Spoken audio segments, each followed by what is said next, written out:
Welcome back. It is I, your host, Aki Mokumi, and this is Slurpathon, raising money for the Children's Miracle Network. Sorry, I'm here with Ozmourn. We are playing a Liminal Ranger, and we've hit the donation incentive to play to the true ending here. Just as a heads up as well, we have a new donation incentive open for, I believe it's Mega Man 2. As a for the Runner to a Proto Man cosplay. So get your money in for that as well! Exclamation mark donate for the link. And with that, Osmorn, I'll hand it over to you. Thank you so much, Kimokumi. My name is Ozmourn, and today we're going to be playing a game called Liminal Ranger. It is a game made by Atomic Top, and it is a really nice indie game, first-person adventure platformer, and it is free on itch.io if you want to go download it. It is pay your own price technically though, so if you have any amount of money that you'd like to donate towards the dev, I highly recommend it because he's made a really nice game. He made it like by himself as a passion project. He composed all the music and made the entire level and made the entire game, and it's beautiful. So, the first thing that I want to say is that time will begin when we get into when we hit new game right here. So it's going to start in 3, 2, 1, go. Alright, so the first thing that we're going to do is the programmer strat of skipping through text, and then the next thing that we're going to be doing is we turn in the corner to find our friend. We thought we'd find them here, but we turn around and we realize that something has gone horribly wrong when we try to find them.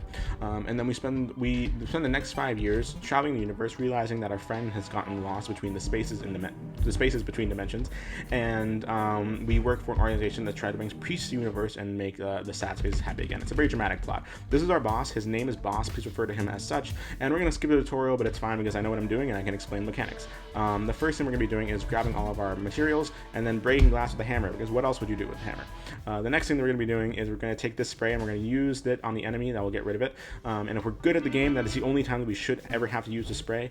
But now we're introduced to another mechanic called the pogo stick. The second jump of your pogo stick will always be higher than the second one, and you can just keep that momentum going if you're good at timing your jumps. And then we're going to use the teleporting coin in order to get a bit more height at the very tippy top of our jump, because wherever you throw the coin is where you're going to teleport to it. Just hit left click to throw it, right click to teleport to it. And then we're going to use our pogo stick, and that's going to be the majority of the movement throughout this next level. And then we're going to deal with some enemy cycles here. Now the enemy cycles themselves are pretty tight, but if you have clean movement, then it shouldn't be too much of a problem. And the majority of the rest of the level is going to be collecting memories. These soda cups are the way that they form the memories, because the spaces are very sad. They're kind of personified by shadows on the wall, which we'll see later. The spaces believe that no one appreciates them, and so we are here to collect memories of people that have spent time in the places, in the spaces, in order to show the spaces that they are appreciated. And in this level, the memories are personified by like these soda cups, and also some benches that we're going to collect. So we've already collected all the soda cups, and then we're going to take our teleporting coin, call it back, and then leave it here so we can come back to it later after collecting all the memories on the other side of the map. And since this is true ending, thank you for getting that donation meant. And we're going to grab this checkpoint, and we're going to go out of our way in order to collect some secret mementos. There's one at each level. The secret mementos will unlock the true ending. And so we're going to be going around here and trying to avoid some enemies as much as we can, because if you're in their light, you will get like sent back to the nearest checkpoint. And originally in this like dilapidated building over here to my right, we would get the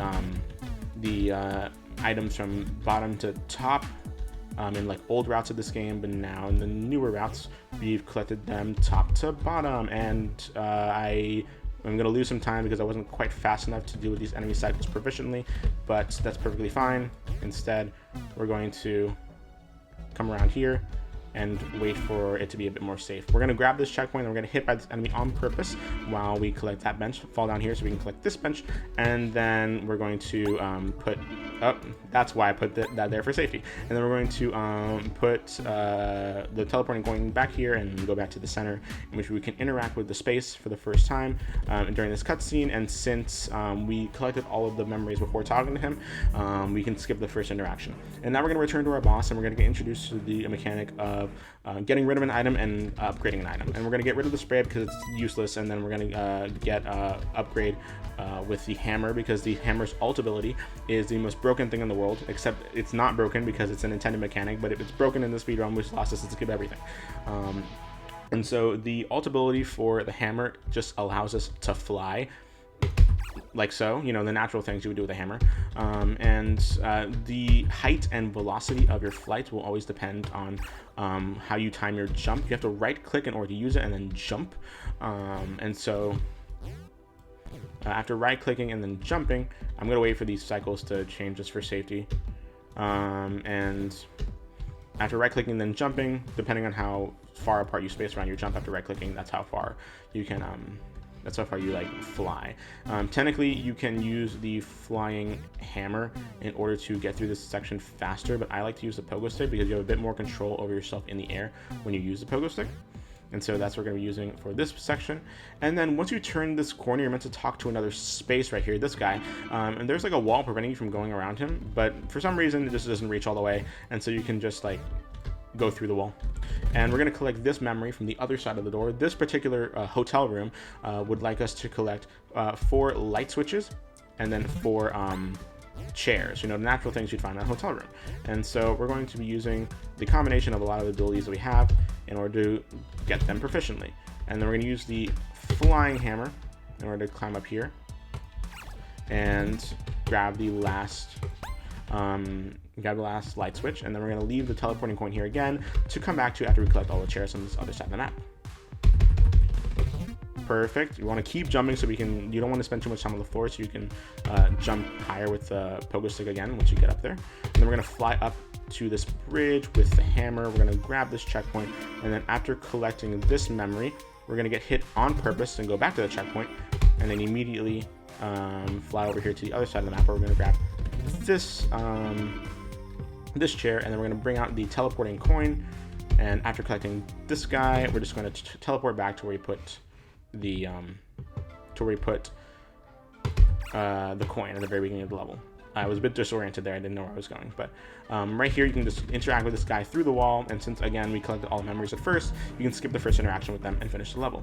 And you're supposed to get rid of an item and upgrade another item here, but we're not going to do that. For some reason, when you're in this when you're on that screen, you can just reset to checkpoint and then have free movement during that cutscene, and then you can just enter the portal and not have to get rid of any item. And so now we're following what we believe to be the spirit of our best friend as we enter into a transition to the next level, and this is the only time that Kimokumi is going to have to speak. You have 60 seconds, so if you want to say anything, you can do it now. Hello, if you want to see Proto Men cosplay onto your favorite Mega Man, then please donate $100. We are still waiting for your money. Thank you. Okay, it's back to you. All right, thank you so much.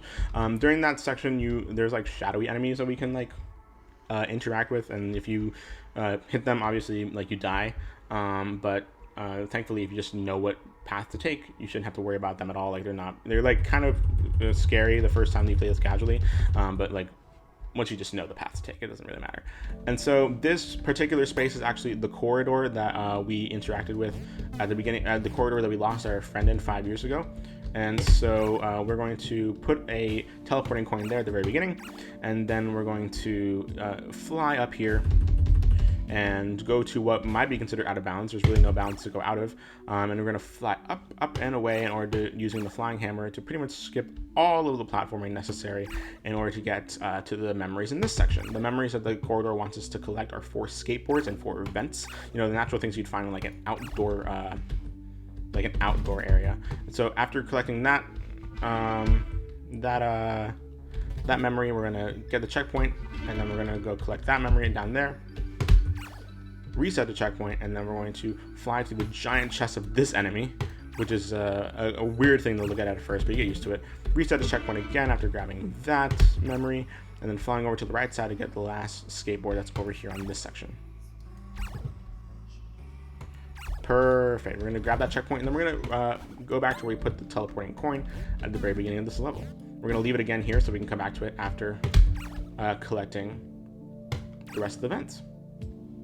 And then climb up And originally, in like early routes of this game, we collect them bottom to top, but now, of course, with the advantage of flying, we can collect them top to bottom, which thankfully is objectively faster. And we're going to go over here and collect this final secret memento in order to unlock the true ending. And so now we've collected all 3 of them, we should be able to unlock the true ending after this level. We're going to collect this vent through the wall, climb down here and collect this one, and then wait for this enemy to look away so we can collect the final vent, and then teleport back to where we put the coin. Now, we finished that level, and since we collected all mementos, we have unlocked the secret ending. We love to see it. And this is, of course, the true ending of the game, in which we find our friend after so many years of having them be lost. And they actually say that they've spent so much time traveling between the spaces in the universe that they don't feel like they can go back home, and they invite us to go with them. And so that's exactly what we do. Timing is going to come up pretty soon. I'm going to have one last conversation with our friend, and then as soon as I hit the door frame, that is when time is going to end. So around 3, 2, 1, and time. There we go. 9:29. I forgot to pause the timer right there. 9:29 is our IG, or it's our RTA. 9:29 is our RTA. That very well could have been like a low 9 or high 8 IGT. The loading screens aren't that long, so it's probably like a lower 9 IGT. And so I absolutely love that run. It's absolutely amazing. Again, this game is like free on itch.io. Again, so it's pay your own price. So if you have anything that you'd like to give to Zev, any donations that you'd like to do that, you can donate to this charity along with the dev of this game.